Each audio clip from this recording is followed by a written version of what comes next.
we can start right now. So I have the pleasure to open the second session, second session. So I'd like to welcome here Emiliana, sorry, with her presentation, Visual Intelligence and Communication. Thank you. Hi, my name is Emiliana. Nice to meet you. I'm a Ph.D. student in Sofia University. So, we're going to start talking about visual intelligence and communication today. I have good news and bad news for you. The good news is that it's not obligatory to be visual intelligent. The bad news is that it's essential for your success today as its application in all areas of life and work. So, seeing clearly and communicating effectively are not a rocket science. They're actually straightforward skills, and they're interconnected in this interdisciplinary approach. So that is quite important to know, because people think that this is some separate type of science, but actually it's multi-layered and very wired in between all those disciplines out there. So, which is your big picture? That is what I wanted to start with, because it's really the neuroscientific approach to this topic. And do you visualize things when you read or someone talks to you, tells you a story? So this is the same as actually seeing, because the retina is not a passive pathway, but a part of the brain, and it's formed from neural tissue. Some of the first steps of perception are actually happening inside the retina itself. And this explains why it is easier to artificially create any other organs in the human body, but not the eyes. And since they're so intricately interwoven, this all boils down to that we don't see with our eyes, but we see with our brain. So this is the key to understanding that perception actually is guideline. It's not attitude, it's actually the innate understanding and emotional intelligence also, which impacts the way you perceive your environment. That brings to my attention another neuroscientific research results, which state that we absorb a big part of our surroundings automatically, exactly because the retina is part of the brain. And this actually is very important to fabricate ourselves the inspiring, creative, and productive thinking with our environment, which today is very difficult, as we all know that attention is a very finite resource, and today we are like overwhelmed with all kinds of information from all kinds of channels, anytime, anywhere, and wherever. So, today there are more cell phones available for people in the toilet. Excuse me for this example, but I think it's important to mention. And the average person checks his phone 110 times a day in nearly 6 seconds every evening. So, our brain's prefrontal cortex, which is responsible for analyzing tasks and prioritizing our life, is actually giving all this attention to our phones, which are sometimes substituting our brains. And that's why some people just go to tourist destination, take a picture, and go away, which relatively is not an experience. It's just being there, taking this shot, and going away. For example, you have a girlfriend who's not with you, you're not living together, and you just met her through a dating website, whatever. And then she sends you a very beautiful photo of her part of her house. But then you don't see the rest of the context, which means that you actually should always evaluate objectively all details and everything that's surrounding this particular image or strategy or idea. In that case, I can say that the girl's room could be a mess, but she has this nice little spot with beautiful flowers and the clothes and Vanity Fair. But the rest of the room is a mess. So this is what a lot of times media are doing to us. They're just filtering information from us, and we really should be clever in really prioritizing and evaluating good the information we receive in order to be completely aware of the real surroundings, and of course be able to transmit, transform, and understand better the situation. Let me see where I am now. So that's why we need to deal with the visual and informational jungle, that's how I call it in this situation. An example of this in a more serious context is this the Afghan girl for informational geography, which I also used as an example of one of my thesis before. because it's a very interesting and very typical example of actually the commercial hunger taking over the real idea behind the photographer's intention in making this portrait. So here I'm not going to impact your understanding. I'm just going to share with you where it has been used, and this is just a little example of all the places that they posted this in, that they posted this photo, the story behind it, and the income they got from doing this is impossible to estimate. So that is why we have to always evaluate what we receive, how we receive it, when we receive it, from who, and try to get as much information as possible so we can assess. And because we're unaware, being unaware sometimes, actually that's the main problem nowadays. And we're very manipulated by this social media and everything that's around us. And perception requires the attention and collection of all details. One example, I guess everyone knows Dale Carnegie. We all heard about him, we all read about him, we all know a lot about him.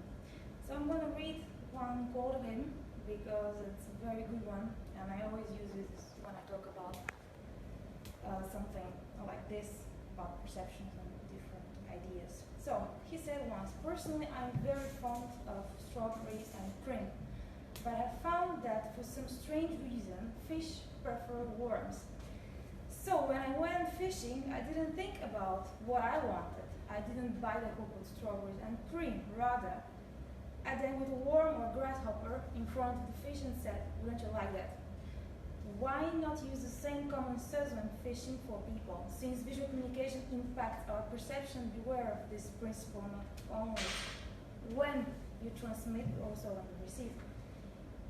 So, being visually literate, especially when assessing other people's perceptions, attitudes. So, this been already said a long time ago, just in a different context. Then Carnegie is more specifically focused on psychology.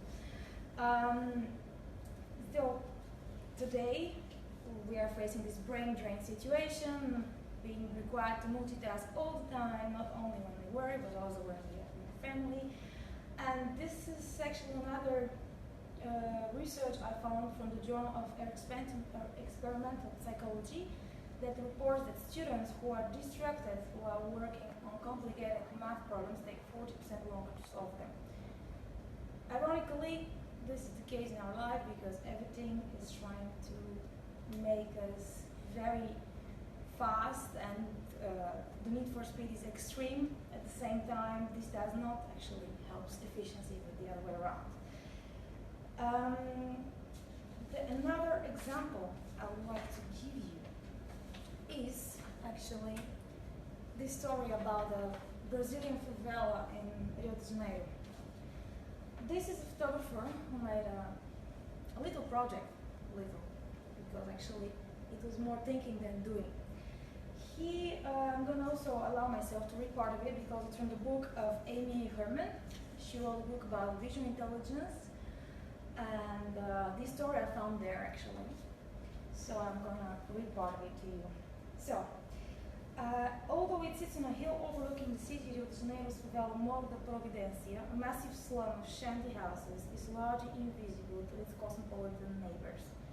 Awash in extreme poverty and violent crime, its residents are isolated in every possible way, economically, geographically, socially. Neither taxis nor ambulances go there. If you need to get up there, are 365 steps to climb. Fearing for their personal safety, even news crews don't ascend the hill. Instead, when necessary, they send helicopters to report from far. Special military troops do patrol the area, but residents view them as much suspicion and distrust as do the local drug lords. For good reason, since the two are very connected and work together. Until the day actually this huge ice appeared, that was the situation in the favela in Rio de Janeiro. One morning, citizens of Rio woke up to something new. The ramshackle houses of the hill of Providência had been papered overnight with oversized black and white enlarged with extreme close-up of women's eyes. Like this part of it, it's normally even bigger. They looked out from the sides of the buildings, unmoving, unblinking, wide open, waiting. The favela that no one wanted to look at and was suddenly staring at them. So the eyes were prints of a self-titled photographer, in French means graffiti artist, from France, who goes only by the initials JR. He presents himself as JR, he wants to keep himself apart in order to make the importance not on his name, but on the project that he's doing, and he's doing it all over his life like that. A tall, thin man who's never been seen in public without a hat and sunglasses to hide his identity. That's exactly what I said. The favela is in the center of town, but when you look at the map, it's like it's not there, he says. The people were saying, hey, we're there, we're right there in front of you, and you pretend that we don't exist. To give them a voice, he photographed women from the favela, close and flinching. To GR, eyes are most important, they're everything. He notes that how often we avoid looking people in the eyes, something he hopes his in-your-face art can remedy. He had the pictures printed on waterproof vinyl and showed the residents how to hang the colossal portraits. Then he left Brazil right after they were doing this. Just planned to make people see the humanity behind the headlines worked for. For once, the media didn't cover violence, the trafficking in the favela, but listened to the voice of the people. Here it goes. With his project named Women Are Heroes, GR was able to help change the way the rest of Rio de Janeiro and the rest of the world viewed blight in their backyard by changing their perspective. The project also changed the way the what he did. He remembered the course he did with Amy Herman, and then he was trying to search a camouflaged date or a little hint in the dates he could play with when trying to get the contract. He couldn't find any. Then he said, okay, we're going to do one thing at a time, one article at a time, and nothing came in. Break, he needed to get a break. This is very important. Champions. Break makes champions. And then he started thinking about realigning our expectations. So, what I'm expecting to find, he asked himself, a way out of the contract. Well, perhaps that's the wrong expectation. Should I look for the opposite, actually? Keeping the contract and making mine also valid and real. Actually, that's a very good idea, and then he decided to ask a colleague, specialist also in the area and law in general for this kind of situations. And he asked him, is there any way for the company to honor their old contract and still use our services as well? Sure, the guy said. Just figure out what the minimum requirements on the other contract are. Minimum requirements? This company didn't have minimum requirements, but perhaps he should. A quick scan revealed the following under Article 12, minimum charge $50 per service. There it was, a phrase that won this thousands and thousands of dollars per year and save a lot of money for this medical, for the hospital they had. While it's in our bylaw to miss things, we can use our cognitive powers to make sure important details are not slipping through, and this is a very great method we could always use. Amazing example, I love that one. It's also a photographer, a woman, it's called Bloom, this installation she did. What do you think is this building for? What's been used before? Any suggestions here? Hospital. Hospital? That's a good one. Okay, because other people think it's like a school or some kind of an old institution. Yes, it is a hospital. It's a mental health hospital, actually. Because I know. And the story... It wasn't fair, you know, because I know. Sorry? It wasn't fair, because I know. Ah, you know the story? Yeah. Okay. Well, yes, in Massachusetts, the mental health center was led to demolition after 90 years of service. And Anna Haber noticed that commemorated this closing by filling it with what it always lacked there, actually, flowers, because no one was giving get well soon flowers to the patients in this hospital.